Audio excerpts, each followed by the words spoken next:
ఆరోగ్య ఐశ్వర్య అభివృద్ధ్యర్థం ధర్మ అర్థ ప్రసాద ప్రసిద్ధ్యర్థం శ్రీ మహాగణాభ్యో మహావం పదానందయోహం దివ్య అష్టోత్తర శ్రీనామ పూజ అంతగా ఋషి గౌరీపుత్రాయ నమః స్కందాగ్రజాయ నమః అవ్యాయ నమః బోధాయ నమః దక్షాక్షరాయ నమః మహాగణపతయ నమః మాన్యాయ నమః మహాకాలాయ నమః భయామి సక్షాంతి బందర్శయామి ప్రభాస్కర మహాదేవ గోపో యం ప్రదేవక్షరాం సక్షాంతి బందర్శయామి దీపానంతరేణ సుదాచమనీయం సమర్పయామి దివ్యధూప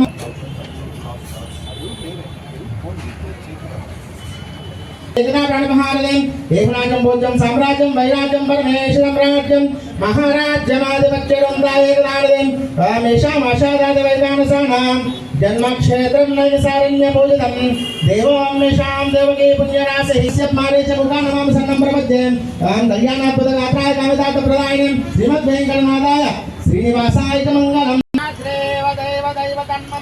మణిశైలాదేవ దైవతం నమః భగవాన్ వెంకటదేవ దైవతం నమః శైలాదేవ దైవతం నమః మణిశైలాదేవ దైవస్తాక్షే వీరలక్ష్మీ సర్వముఖే సర్వసామ్రాజ్యలక్ష్మీ విద్యాజ్ఞే వీరలక్ష్మీ సర్వముఖే సర్వసామ్రాజ్యలక్ష్మీ రస్తం అతందార్కం వంశాభివృద్ధిరస్తో మమ శ్రీ మహాగణాధ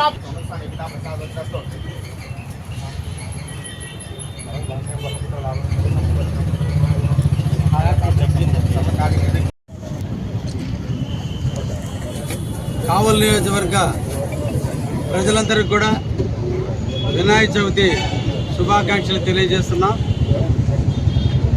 విఘ్నేశ్వరుడు యొక్క ఆశీస్సులు వారి దీవెనలు మనందరి కుటుంబాలకి మనందరికీ కూడా ఉండాలని ఆ దేవదేవుణ్ణి కోరుకుంటూ, ముఖ్యంగా వినాయక చవితి శివపార్వతుల పుత్రుడిగా మనకి తెలుసు. కానీ వినాయకుడు ప్రకృతికి దేవుడు. అందుకనే వినాయకునిలో మనిషి రూపాన్ని చూస్తున్నాం, జంతు రూపాన్ని చూస్తున్నాం. ఆయనకి ఇచ్చేటువంటి పత్రులు అన్నీ కూడా ఆకుల రూపంలో చూస్తూ ప్రకృతిలో ఉన్నటువంటి 84 లక్షల జీవరాశులకి ఆయన గణాధిపతిగా నియమించబడ్డాడు. కాబట్టి ప్రకృతిలో మనుషులకు ఒక్కడికే కాదు ఆయన దేవుడు, ప్రకృతిలో ఉన్న మిగతా అందరికి కూడా ఆయన దేవుడిగా కొనసాగించాలన్న ఆలోచనతోనే శివపార్వతులు మొత్తం విష్ణు బ్రహ్మ అందరూ కూడా కలిసి ఆయన్ని గణాధిపతిగా నియమించడం జరిగింది. అటువంటి గొప్ప వ్యక్తి యొక్క పుట్టినరోజున మనందరం కూడా వినాయక చవితిని జరుపుకుంటున్నాం. అందుకనే విఘ్నాలు తొలగాలన్నా, సమస్యలు పరిష్కారం కావాలన్నా, ఏ సమస్య అయినా కూడా తొలగాలంటే అందరికీ గణాధిపతి అయినటువంటి అధ్యక్షుడైనటువంటి వినాయకుని కొలిస్తే అందరు దేవుళ్ళని కొలిసినట్టే. కాబట్టి అందరూ కూడా కోలాహలాల మధ్య ప్రతి ఒక్కరు ఇంట్లోనే కాదు బజార్లలో కూడా వినాయకుడిని పూజించడం, వారిని నిమజ్జనం చేయటం, ఏదో ఒక తర్పణం ద్వారా అంటే నీళ్ళల్లో కానీ గాలిలో కానీ ఎక్కడో ఇక్కడ వినాయకుని నిమజ్జనం చేయటం ఆనవాయితీగా భారతదేశంలో వస్తుంది. అటువంటి వినాయక చవితిని కావలి ప్రజలు అందరూ కూడా సుఖ సంతోషాల మధ్య జరుపుకుంటున్నందుకు వారికి ప్రత్యేకంగా అభినందనలు తెలియజేస్తున్నా.